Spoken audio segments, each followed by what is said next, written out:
watch this stuff, right? Oh, anyway. Hey, well, live.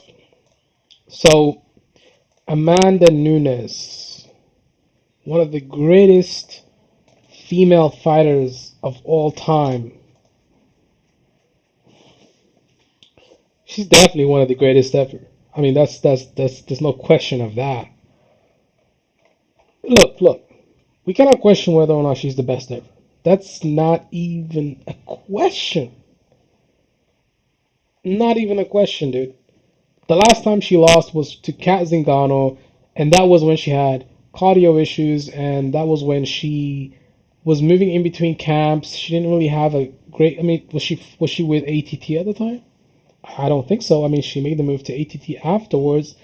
I think I might be wrong there, but hey, whatever. But look, man, after she lost to Kat Zingano, she beat Shayna Baszler. Shayna, I mean, she's not. Shayna Baszler isn't the best. She's a solid fighter. She fights Sarah McMahon afterwards. That's a good fighter. Sarah McMahon's a very good fighter.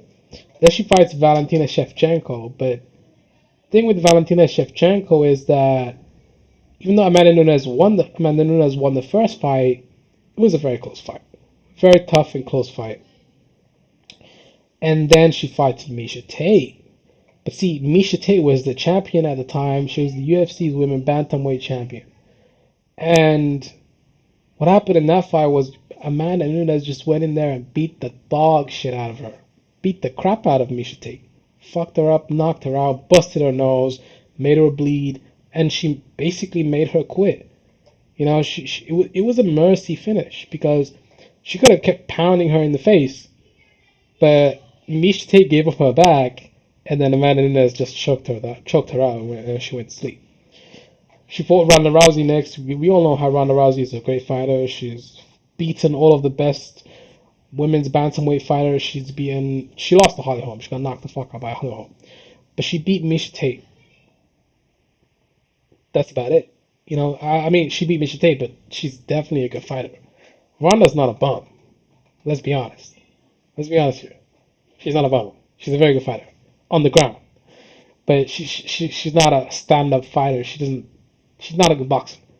Because after the Beth Korea fight, I think Ronda Rousey started to feel like she could come back and, win these fights and maybe come back and win these fights and do this and do that and maybe start a strike with these girls a bit more. But that was false confidence. Her boxing coach doesn't know what he's doing. I mean, he knows what he's doing, but come on, guy. Why would you tell her to stand up against Holly Holm? That is so insane to me that Edmund Shabazian told Ronda Rousey to fight Holly Holm in a striking match. Why would she not take her down and finish her on the ground? Because we all know that Holly Holm's ground game is not the best in the world. It's pretty bad. She got choked out by Misha Tate, finished by Misha Tate. Holly Holm is not the best MMA fighter, period. She's a great boxer and she's a good kickboxer, but she's not a great grappler. She's just never been a great grappler. On the ground, she has problems. She almost gets finished by these girls on the ground. She's not gonna go for takedowns. Since when does Holly Holm go for takedowns? She's not a black belt in Brazilian Jiu Jitsu. She's like a blue belt. I don't know, something like that. She's a blue belt. Yeah, she's a blue belt in Brazilian Jiu Jitsu. Exactly. She's not a black belt or even a brown belt. She's no good on the ground. No good on the ground. She's terrible on the ground.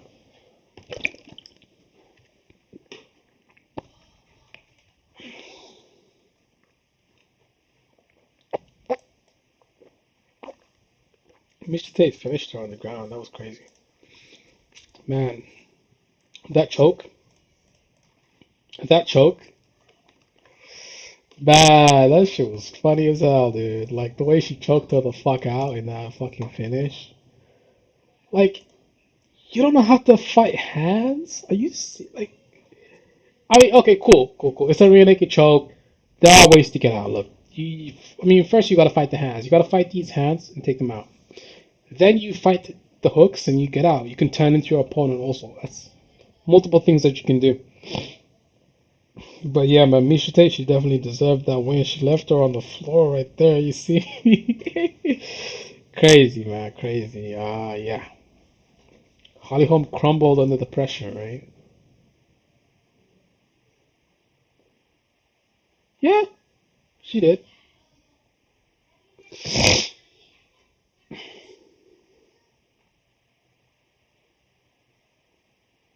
Yeah, she definitely did crumble under pressure. That's true.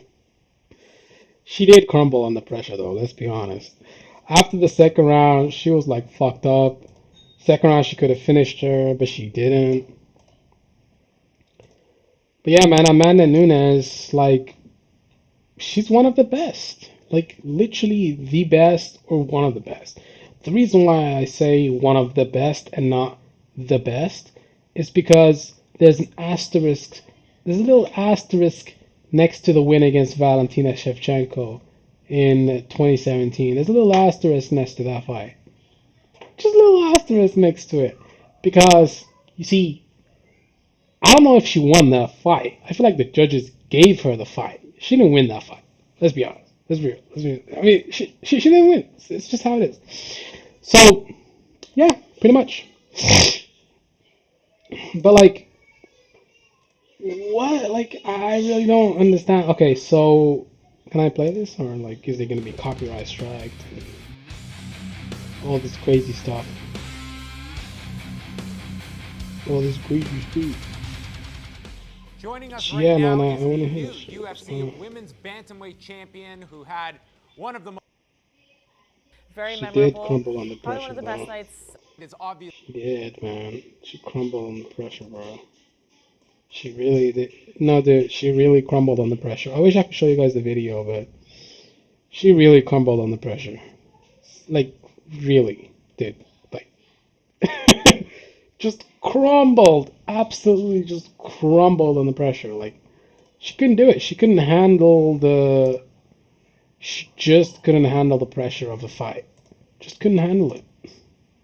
Wilted under pressure. Misha's a very good fighter, man. If she would fight Clarissa Shields, what do you guys think about Clarissa Shields? Come on, man. She got dominated against Elkins. Elkins dominated her.